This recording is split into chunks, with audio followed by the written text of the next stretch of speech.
Next हम start करते हैं जी मेटास्टैटिक कैल्सिफिकेशन। तो अगर आप इस वर्ड को देखें इसमें क्या है, दो आपके पास चीज आती है, मेटा और स्टैटिक। मेटा का मतलब कहता है चेंज, ठीक है, और स्टैटिक कहते हैं होम्योस्टेसिस को। इसका मतलब कि जो आपका कैल्शियम होम्योस्टेसिस है, जब उसके अंदर चेंज आएगा, डिस्टर्बेंस आएगी, ठीक है, तो उससे आप किसकी तरफ जाएंगे, मेटास्टैटिक कैल्सिफिकेशन की तरफ जाएंगे। और ये होती कौन सा टिश्यू है, आपके नॉर्मल टिश्यू के अंदर होती है। ठीक है, तो ये पॉइंट डिफरेंशिएट करता है मेटास्टैटिक और डिस्ट्रोफिक से। वो हमने बात डिस्ट्रोफिक का हमने कहा था कि वो आपके डेड या फिर डाइंग टिश्यूज के अंदर होगी।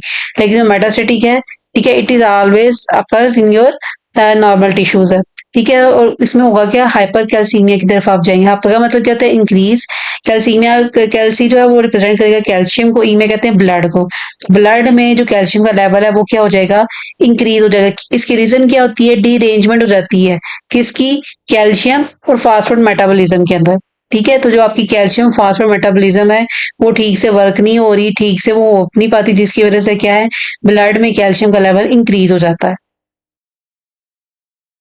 अब देखिए, जब हमने बात की थी डिस्ट्रोफिक कैल्सिफिकेशन की, तो उसमें हमने कहा था कि जो कैल्शियम की मेटाबॉलिज्म है, ठीक है, उसकी डिरेंजमेंट अगर हो जाए तो उसका डिस्ट्रोफिक के साथ कोई लिंक नहीं है। ठीक है, वहां पे क्योंकि मेटाबॉलिज्म की इन्वॉल्वमेंट ही नहीं है, लोकल एरिया पे आपकी डेपोजिशन हो रही थी। लेकिन इसमें क्या है, एक तो नॉर्मल टिश्यू के अंदर हो रही है, दूसरा क्या है, जो डिरेंजमेंट है वो जब मेटाबॉलिज्म होती है कैल्शियम और फास्फोरेट की, उसकी क्या हो जाती है, डिरेंजमेंट हो जाती है। ठीक है, तो जिसकी वजह से क्या हो जाएगा कि जो आप क्या है, ब्लड में कैल्शियम का लेवल इंक्रीज हो जाएगा। ठीक है, मेजरली किसको अपने माइंड में रखना है, कैल्शियम को। ठीक है, तो जब ब्लड में कैल्शियम का लेवल इंक्रीज हुआ तो आप मेटास्टेटिक कैल्सिफिकेशन की तरफ गए। अब क्या क्या रीजन हो सकती है जिसकी वजह से आपकी बॉडी में क्या हो सकता है, हाइपर कैल्सीमिया हो सकता है। इसमें सबसे पहले हम देख लेते हैं कि increased absorption of calcium from the intestine. ठीक है, कैसे हो सकती है, तो इसमें सबसे पहली बात आ जाती है हाइपर विटामिनोसिस डी की। अगर हम हाइपर विटामिनोसिस डी की बात करें तो पहले हम नॉर्मली देख लेते हैं कि होता क्या है, कि जो आपको विटामिन डी है, ये आपका जो कैल्शियम है उसकी एब्जॉर्प्शन में इसका रोल है। ठीक है, ये नॉर्मल कंडीशन में हम बात कर रहे हैं। लेकिन जब आपके पास जो बहुत ज्यादा अगर आप डाइटरी इनटेक करते हैं विटामिन डी का, या फिर आप सप्लीमेंट ऐसे ले रहे हैं, तो उससे क्या होगा कि कैल्शियम की एब्जॉर्प्शन होगी, लेकिन खास हद तक होगी। अब जो एक्स्ट्रा कैल्शियम बच गया है, ठीक है, तो वो क्या करेगा, वो आपके पास जारी सी बात है कि उसकी जो है वो डेपोजिशन क्या होगी, ब्लड में स्टार्ट हो जाएगी। ठीक है, तो ब्लड में कैल्शियम का लेवल क्या हो जाएगा, इंक्रीज होता जाएगा। ठीक है, इसलिए हमने कहा कि जो हाइपरविटामिनोसिस डी है, बहुत ज्यादा अगर आप विटामिन डी की का इंटेक कर रहे हैं, तो एक खास हद तक कैल्शियम की जब एब्जॉर्प्शन हो गई और उसके बाद लेवल इंक्रीज हो रहा है, तो वो फिर क्या है, अब तो आपके पास कोई ऐसी साइड नहीं है, तो फिर आप ब्लड में लेवल इंक्रीज हो जाएगा कैल्शियम का। इसी तरह अगर आप बहुत ज्यादा कैल्शियम का इंटेक करते हैं मिल्क के थ्रू, ठीक है, वो भी आपकी किसकी तरफ आपको लेके जाएगा, मेटास्टेटिक कैल्सिफिकेशन की तरफ। ठीक है, इसी तरह आता है इडियोपैथिक हाइपरकैल्सीमिया ऑफ इन्फेनेसी, ठीक है, इन्फेंसी। ठीक है, तो जो आपके इन्फेंट्स जो होते हैं वो आपके क्या है, एक साल का जो बच्चा होता है उसको आप उतनी सी एज का आप कह लें, तो उसमें क्या हाइपरकैल्सीमिया होता है। लेकिन ये क्या है, इडियोपैथिक होता है। ठीक है, इडियोपैथी क्या है कि इसका अभी तक काज जो है वो अननोन है।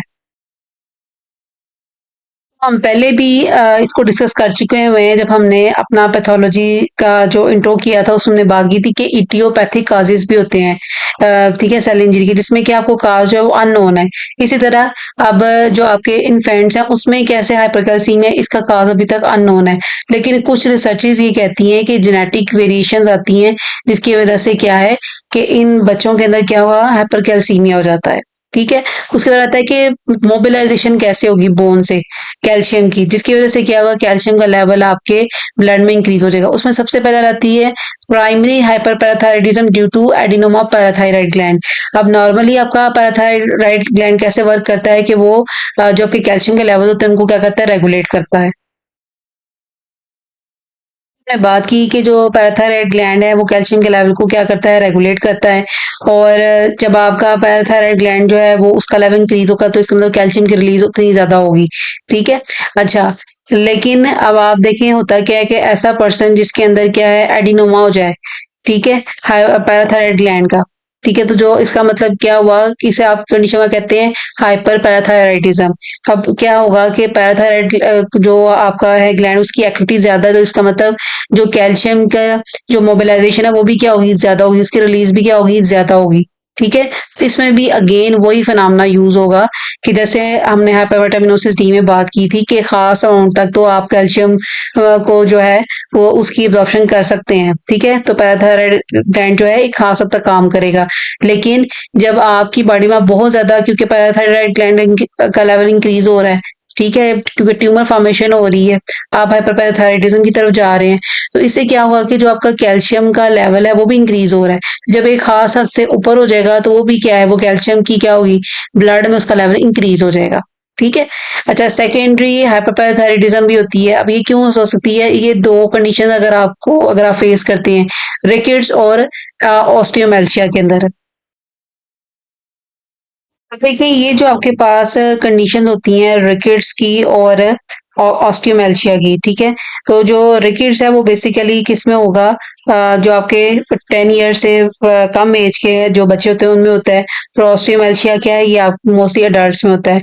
दोनों में क्या है, विटामिन डी की आपकी क्या है, डेफिशिएंसी है, ठीक है। तो हमें पता है कि जो विटामिन डी है वो किसके लिए जरूरी है, आपकी कैल्शियम की एब्जॉर्प्शन के लिए, ठीक है। इसका मतलब कि जो आप कैल्शियम की एब्जॉर्प्शन है वो क्या हो जाएगी, कम हो जाएगी। तो बॉडी को सिग्नल जाएगा कि हमें तो कैल्शियम की एब्जॉर्प्शन चाहिए, तो आप क्या करें, जो पैराथायराइड ग्लैंड है उसका हाइपरप्लेजिया कर दें, ठीक है, अडेप्टेशन की तरफ उसको लेके जाएं।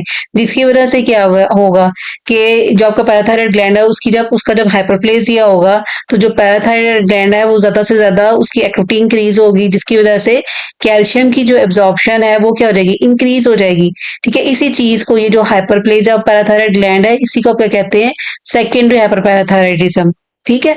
अच्छा देखिए, क्योंकि इसमें आप डिमांड की वजह से आप बॉडी में डिमांड बढ़ी है, जिसकी वजह से आप पैराथायराइड ग्लैंड को हाइपरप्लेजिया की तरफ लेके जा रहे हैं, क्लियर। इसीलिए आप इसको सेकेंडरी कहते हैं, प्राइमरी नहीं कहते हैं। अच्छा, इसमें फिर क्या हुआ कि जैसे ही पैराथायराइड हार्मोन का जो आपका दूसरी आपका पैराथायराइड ग्लैंड है उसकी एक्टिविटी इंक्रीज हुई है, तो जिसकी वजह से क्या हुआ, कैल्शियम की एब्जॉर्प्शन ज्यादा होगी। अब एक हद तक तो उसकी होगी एब्जॉर्प्शन, लेकिन जब आपका बहुत ज्यादा रिलीज, आपका पैराथायराइड ग्लैंड जो एक्टिवली काम कर रहा है, तो अब इसमें जो एक्स्ट्रा कैल्शियम है, ठीक है, वो क्या होगा, उसका ब्लड में फिर लेवल है इंक्रीज हो जाएगा। अच्छा, उसके बाद आती है मेलिग्नेंसी, ठीक है, किसी भी तरह की ट्यूमर फॉर्मेशन, ठीक है। तो वो कुछ ऐसी आपकी प्रोटीन रिलीज करती हैं जो कि क्या करती हैं, जो कि आपके कैल्शियम को अपनी तरफ अट्रैक्ट करेंगे और अल्टीमेटली आपके जो ब्लड में कैल्शियम का लेवल है वो क्या हो जाएगा, इंक्रीज हो जाएगा। तो उसके बाद आ जाती है इमोबिलाइजेशन, ठीक है। मोस्टली कौन से पेशेंट होती है, जो बेड रिडन होते हैं, ठीक है, जिनकी क्या है, किसी भी इंजरी की वजह से वो कोई मूवमेंट नहीं कर पा रहे। तो हमें ये पता है कि जब हम बोन्स की मूवमेंट नहीं करवाते अपनी, तो उनमें क्या है, वियर एंड टियर स्टार्ट हो जाता है, ठीक है। तो उनकी जो बोन्स होती है वो क्या हो जाती है, वीक हो जाती है। तो जब बोन्स आपकी जो है उधर wear and tear, it means वहां से कैल्शियम क्या हो जाएगा, उसकी मोबिलाइजेशन स्टार्ट हो जाएगी, ठीक है। इसीलिए फिर आप मेटास्टेटिक कैल्सिफिकेशन की तरफ चले जाएंगे। उसके बाद आ जाता है आपका पास है हाइपरथायराइडिज्म। तो नॉर्मली क्या है कि जब आपका जो थायराइड है उसका रोल, थायराइड हार्मोन का रोल किसके अंदर होता है, आपके जो बोन्स हैं, ठीक है, उनमें आपको पता है कि तोड़ फोड़ और फिर उसके बाद उसकी दोबारा से फॉर्मेशन ये चल रही होती है नॉर्मल प्रोसेस के अंदर। तो थायराइड ग्लैंड का इस चीज के अंदर रोल होता है, ठीक है, बोन्स की जो है वो रिजॉर्प्शन के अंदर, ठीक है, प्लस फिर उसकी फॉर्मेशन के अंदर है। लेकिन जब आपके पास हाइपरथायराइडिज्म की स्टेट है, तो उसमें क्या है, थायराइड ग्लैंड की एक्टिविटी, आपकी थायराइड हार्मोन की एक्टिविटी ज्यादा है, जिसकी वजह से क्या होगा, ज्यादा से ज्यादा रिजॉर्प्शन होगी, बोन की आपकी ज्यादा से ज्यादा उसकी ब्रेकडाउन होगी, जिसकी वजह से कैल्शियम क्या होगा, रिलीज होगा, और अल्टीमेटली ब्लड में कैल्शियम का लेवल क्या हो जाएगा, इंक्रीज हो जाएगा। तो नेक्स्ट आता है हमारे पास increase renal reabsorption of calcium, ठीक है। अच्छा, इसमें क्या रीअब्जॉर्प्शन क्या होती है, बेसिकली देखें, जितने भी हमारी बॉडी में ऐसी सब्सटेंसेस, ठीक है, जो हमें रिक्वायर नहीं है, ठीक है, उनका रिमूवल बॉडी से किसके थ्रू होता है, किडनी के थ्रू होता है, ठीक है। क्योंकि किडनी आपका मेजर ऑर्गन है कि ब्लड की फिल्ट्रेशन के लिए, ठीक है। अब उसमें से क्या है, कुछ ऐसे आयंस होते हैं जो कि एक्सीडोड नहीं होते बॉडी से, उनकी क्या होती है, वो रीअब्जॉर्प्शन हो जाती है, यानी कि वो दोबारा ब्लड में चले जाते हैं। इसी तरह हम इधर बात कर रहे हैं कि अगर हम रीअब्जॉर्प्शन, रीनल रीअब्जॉर्प्शन अगर हो जाए कैल्शियम की, ठीक है। इट मीन्स कि वो एक्सक्रीशन की तरफ नहीं जा रही है, आप उसको किसी तरफ लेके जा रहे हैं, ब्लड की तरफ। तो ब्लड में अल्टीमेटली क्या होगा, कैल्शियम का लेवल ज्यादा होगा, आप मेटास्टेटिक कैल्सिफिकेशन की तरफ जाएंगे। ठीक है। अब कुछ ऐसी ड्रग्स आप यूज करते हैं जो कि क्या करती हैं, कैल्शियम की एक्सक्रीशन को कम करती हैं, ब्लड में कैल्शियम के लेवल को ज्यादा करती हैं। इसमें आते हैं थायराइड डायरेटिक्स। तो डायरेटिक्स क्या है, ऐसी ड्रग्स हैं जो कि आपकी जो आपका ब्लड वॉल्यूम है उसको कम करती हैं। कैसे करती हैं, वो आपकी जो ब्लड है उधर से आयंस का रिमूवल करती हैं। ठीक है, जिसकी वजह से ब्लड कम, वॉल्यूम कम हो जाएगा और अल्टीमेटली ब्लड प्रेशर क्या रहता है, कम हो जाता है। लेकिन जो आपका थायराइड डायरेटिक्स है, इसका साइड इफेक्ट क्या है कि ये क्या करते हैं, कैल्शियम की जो एक्सक्रीशन है उसको कम कर देते हैं। तो जब एक्सक्रीशन कम है तो क्या है, ब्लड में कैल्शियम का लेवल क्या हो जाएगा, इंक्रीज हो जाएगा। ठीक है। अच्छा, इसी तरह होता है फेमिलियल हाइपोकैल्सी यूरिक हाइपरकैल्सीमिया। तो देखिए, जो हमारे पास फेमिलियल है, इसका मतलब क्या होता है कि जो फैमिली टू फैमिली कोई कंडीशन जो है वो ट्रैवल करती है, यानी कि इसमें जेनेटिक वेरिएशन आ सकती हैं। हाइपोकैल्सियूरिक का क्या मतलब है कि यूरिन में, हाइपो मीन्स डिक्रीज या लो, वो कैसे कहते हैं, कैल्शियम के लेवल को, यूरिक मीन्स आपके यूरिन को रिप्रेजेंट करता है, यानी कि कैल्शियम का जो लेवल है यूरिन में क्या है, कम है। ठीक है, एक्सक्रीशन यूरिन में कम है। और हाइपरकैल्सीमिया क्या है, ब्लड में कैल्शियम का लेवल क्या है, इंक्रीज। तो ऐसे पर्सन जिनके अंदर ये कंडीशन होती है फेमिनिल हाइपोकैल्सी यूरिक हाइपरकैल्सीमिया की, तो उसमें क्या है कि उनकी कैल्शियम की एक्सक्रीशन यूरिन में कम होगी, जिसकी वजह से ब्लड में कैल्शियम का लेवल क्या हो जाएगा, इंक्रीज हो जाएगा। अच्छा, हमने ये तीनों साइड्स पढ़ी, तीनों मेजर हेडिंग्स है आपकी। ठीक है, जिनकी वजह से आप, एक तो आपके पास इंक्रीज एब्जॉर्प्शन वाली, ठीक है, इसी तरह कैल्शियम जो है उसकी मोबिलाइजेशन, फिर उसके बाद क्या, अगर इंक्रीज्ड आपकी क्या है, रीनल रीअब्जॉर्प्शन ऑफ कैल्शियम है। तो ये तीनों आपकी जो है मेजर हेडिंग है, उसके अंदर हमने डिफरेंट सब हेडिंग्स पढ़ी, तो जिसकी वजह से आपकी बॉडी जो है वो हाइपर कैल्सीमिया की तरफ जाती है।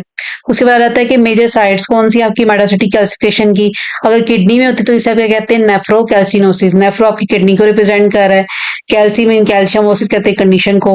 अगर आप इसे क्योर नहीं करते तो आप रिनल फेलियर की तरफ भी जा सकते हैं। इसी तरह आपके लंग्स हैं, स्टमक है, ब्लड वेसल्स है, कॉर्नी, ये मेजर साइट्स हैं जी आपकी मेटास्टेटिक कैल्सिफिकेशन की। बार आता है कि अगर हम डिस्ट्रोफिक और मेटास्टेटिक की जो कैल्सिफिकेशन है, अगर हम उसको डिफरेंशिएट करते हैं, ठीक है, तो पहले तो इनकी डेफिनेशन रहती है। तो हमें पता है कि जो डिस्ट्रोफिक कैल्सिफिकेशन है वो हमेशा डेड या फिर डीजेनरेटिंग टिश्यूज के अंदर होगी, जबकि जो आपकी मेटास्टेटिक कैल्सिफिकेशन हमेशा आपके नॉर्मल टिश्यूज के अंदर होगी। फिर ये तो पहले डेफिनेशन होगी, उसके बाद आ रहा है कैल्शियम मेटाबॉलिज्म। तो हमने बात की थी कि डिस्ट्रोफिक कैल्सिफिकेशन, ठीक है, it is independent of calcium metabolism. ठीक है, इसीलिए इसमें आपकी कैल्शियम मेटाबॉलिज्म क्या है, नॉर्मल है, क्योंकि हमारा इससे लिंक ही नहीं है। लोकलाइज्ड आपको जो है वो डेपोजिशन होती है कैल्शियम की। लेकिन इसमें क्या है, इसमें मेजर रोल है जी मेटाबॉलिज्म का। इसीलिए हमने बात की कि मेटास्टेटिक कैल्सिफिकेशन के अंदर जो आपकी कैल्शियम मेटाबॉलिज्म वो क्या रहती है, डीरेंज्ड हो जाती है। अच्छा, उसके बाद आता है सीरम कैल्शियम लेवल। इसमें क्या है, नॉर्मल रहते हैं, जबकि मेटास्टेटिक कैल्सिफिकेशन में आप हाइपर कैल्सीमिया की तरफ जाते हैं। बाद दोनों के काजीज तो ये हम प्रीवियसली डिस्कस कर चुके हैं, ये सारे वो काजीज हैं। ठीक है। अच्छा, उसके बाद पैथोजेनेसिस है, ये भी हम पहले डिस्कस कर चुके हैं। अच्छा, उसके बाद आ जाता है आपके पास रिवर्सिबिलिटी, ये जी इंपॉर्टेंट पॉइंट है। तो जो डिस्ट्रोफिक कैल्सिफिकेशन है, it will always be irreversible. क्यों? क्योंकि ये हमेशा आपके डेड या डाइंग टिश्यू के अंदर है, जिसमें आप प्रोसेस को रिवर्स नहीं कर सकते। लेकिन जो आपकी मेटास्टेटिक कैल्सिफिकेशन है, ठीक है, आप उस प्रोसेस को रिवर्स कर सकते हैं। बाकी जो मेटास्टेटिक कैल्सिफिकेशन है वो क्या है, आपका रिवर्सिबल प्रोसेस है। यानी कि अगर आप, जो आपका मेटाबॉलिक डिसऑर्डर आ रहा है, अगर आप उसको ठीक कर लेते हैं, ठीक है, तो आप इस प्रोसेस को रिवर्स कर सकते हैं। अच्छा, नेक्स्ट हम देख लेते हैं कि ग्रॉस अपीयरेंस कैसी आपको नजर आएगी इसकी डिस्ट्रॉफिक कैल्सिफिकेशन की। देखें, ये एक एओर्टिक वेल्व है, ठीक है, जिसमें आपको ये क्या है, व्हाइटिश सा एरिया नजर आ रहा है। ये बेसिकली क्या है, ये आपको डिस्ट्रॉफिक कैल्सिफिकेशन जो है उसको शो कर रही है। तो जो इसकी ग्रॉस अपीयरेंस होती है उसमें क्या होता है कि आपको कैल्शियम साल्ट अपीयर होते हैं एज फाइन व्हाइट ग्रेन्यूल्स और क्लम्स की फॉर्म में। ठीक है। तो ये देखें, इधर हमें जो ये नजर आ रहे हैं कुछ ऐसी क्लम्स की फॉर्म है, ठीक है, गुच्छे टाइप है। ठीक है, एरिया में नजर आ रहा है, व्हाइट कलर में है। ठीक है, और ये क्या होता है, मोस्टली ग्रिटी डिपॉजिट्स होते हैं। ठीक है, ग्रिटी आप कहते हैं कि रफ से आपको ये डिपॉजिट नजर आएंगे। अगर हम जो इसकी माइक्रोस्कोपिक अपीयरेंस को देखें, ठीक है, तो हमने बात की थी मंकी बर्ग स्क्लेरोसिस की। तो उसमें हमने क्या कहा था कि जो आपका ट्यूनिंग का मीडिया है, बेसिकली उसके अंदर क्या होती है, डेपोजिशन हो जाती है। ठीक है, किसकी? आपके कैल्शियम की। ठीक है, तो जिसकी वजह से जो आपकी जो आर्टियल वाल्व है उनकी क्या रहती है? स्टिफनेस हो जाती है। अब देखिए इसमें क्या है कि जो आपके कैल्शियम साल्ट्स हैं वो क्या रहते हैं? बेसोफिलिक हो जाएंगे। ठीक है, आपको ग्रेन्यूल जो जो आपके ग्रेन्यूल्स हैं वो क्या होंगे? अमार्फस होंगे। ठीक है, और आपको क्लम्प्ड अपीयरेंस जो है वो नजर आती है। अच्छा, अब ये देखिए कि इसमें हमें ये जो एरिया ये ब्लूइश कलर का नज़र आ रहा है ना, टिनिका मीडिया वाली जो साइट है, क्योंकि यहाँ पे बेसिकली क्या होती है? कैल्शियम की डेपोज़िशन होती है। अब जो कैल्शियम और फास्फेट के ये जो साल्ट्स आपस में कंबाइन करके प्रेसिपिटेशन करते हैं, इनकी नेचर क्या होती है? एसिडिक होती है। और यहाँ पे जो डाइज़ यूज़ हुई हैं, वो आपकी स्टेनिंग होती है हीमाटॉक्सिलिन और ईओसिन से। तो जो इसमें हीमाटॉक्सिलिन होती है बेसिकली वो क्या है? वो एक बेसिक डाई है। ठीक है, तो जब बेसिक डाई है इट मीन्स कि जो एसिडिक स्ट्रक्चर होता है उसकी तरफ वो अट्रैक्ट होती है। तो ये जो बेसिक डाई है ये क्या करेगी? जो आपका कैल्शियम फास्फेट जो प्रेसिपिटेट्स थे वो क्या थे? एसिडिक इन नेचर थे, तो जिसकी वजह से ये उसको कंबाइन करेगी उसके साथ हिमाटॉक्सिन डाई और आपको ब्लूइश कलर जो है वो अपीयर होगा। ठीक है, ये माइक्रोस्कोपिक अपीयरेंस है। तो ये ओवरऑल था कि हमें जो है वो जब कैल्सिफिकेशन होती है डिस्ट्रोफिक तो उसकी ग्रॉस अपीयरेंस कैसी होती है। ठीक है, तो ये हमने देख लिया, उसके बाद उसकी माइक्रोस्कोपिक अपीयरेंस भी देख ली। इसीलिए इसमें ये देखें टर्म यूज हुई कैल्शियम साल्ट जो है वो बेसोफिलिक होंगे।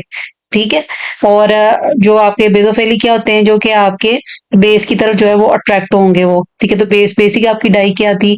आपकी जो थी मेटॉक्सिलिन थी। इसी तरह एमॉर्फस ग्रेनुलर उनकी शेप थी और क्लम्प्ड अपीयरेंस आपको नजर आएगी।